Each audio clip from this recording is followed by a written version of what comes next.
ಕಾರ್ಯಕ್ರಮಗಳನ್ನು ಮಾಡಿದ್ದಾರೆ.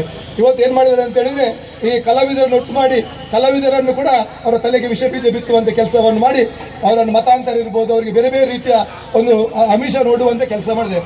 ಪ್ರಕಾಶ್ ರಾಜ್ ಅವರೇ, ತಾವು ಕರಾವಳಿ ಅವರು, ತಮಗೆ ತುಳು ಗೊತ್ತಾಗ್ತದೆ, ಕನ್ನಡ ಅರ್ಥ ಆಗ್ತದೆ. ಅದರಿಂದಾಗಿ ತುಳುವಿನ ಭಾಷೆಯಲ್ಲಿ ಹೇಳಬೇಕಾದ್ರೆ ತುದೇಕೆ ಜಾಸ್ತಿ ಅಡಲ್ಲ, ಕಡಲ ಜಾಸ್ತಿ ಅಬುಜ ಅಂತ.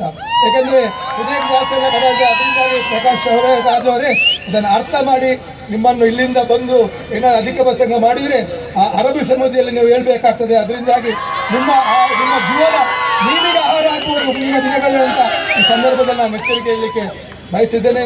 ಖಂಡಿತವಾಗಿಯೂ ಮಾತನಾಡುವ ಸಂದರ್ಭ ಇದಲ್ಲ. ನಾವೆಲ್ಲರೂ ದಿನನಿತ್ಯದ ನಮ್ಮ ಜೀವನದಲ್ಲಿ ಇವತ್ತಿನಿಂದ ದೇಶಕ್ಕಾಗಿ ನರೇಂದ್ರ ಮೋದಿಯ ಪರವಾಗಿ ನಾವೆಲ್ಲರೂ ಎದ್ದು ನಿಲ್ಲಬೇಕು. ಪ್ರಾಣ ಹೋಗೋ ತನಕ ಆದರೂ ಕೂಡ ನಾನಂತೂ ಸಿದ್ಧ, ನರೇಂದ್ರ ಮೋದಿಗೆ ಜೀವ ಕೊಡಲಿಕ್ಕೂ ಸಿದ್ಧ. ನಾನು ಈ ಸಂದರ್ಭದಲ್ಲಿ ಹೇಳುತ್ತಾ ಬಹುಶಃ ಈ ಒಂದು ವೇದಿಕೆಯಲ್ಲಿ ಕೊನೆಯ ಎಚ್ಚರಿಕೆಯನ್ನು ನೀಡಲಿಕ್ಕೆ ಬಯಸ್ತೇನೆ. ನಮ್ಮ ಜಿಲ್ಲೆಯಲ್ಲಿ ಕೆಲವೊಂದು ಅಧಿಕಾರಿಗಳು ಇವತ್ತು ಬ್ಯಾರಿಗಳ ಇಂಜಿನನ್ನು ಬೂಟನ್ನು ಹಾಕುವಂಥ ಅಧಿಕಾರಿಗಳಿದ್ದಾರೆ. ಇವತ್ತು ಬಹಳಷ್ಟು ಮತದಾರಗಳಿಗೆ ಪರ್ಮಿಷನ್ ಕೊಡ್ತಾರೆ, ಬಹಳಷ್ಟು ಮತದಾನ ಕೇಂದ್ರಗಳಿಗೆ ಪರ್ಮಿಷನ್ ಕೊಡ್ತಾರೆ.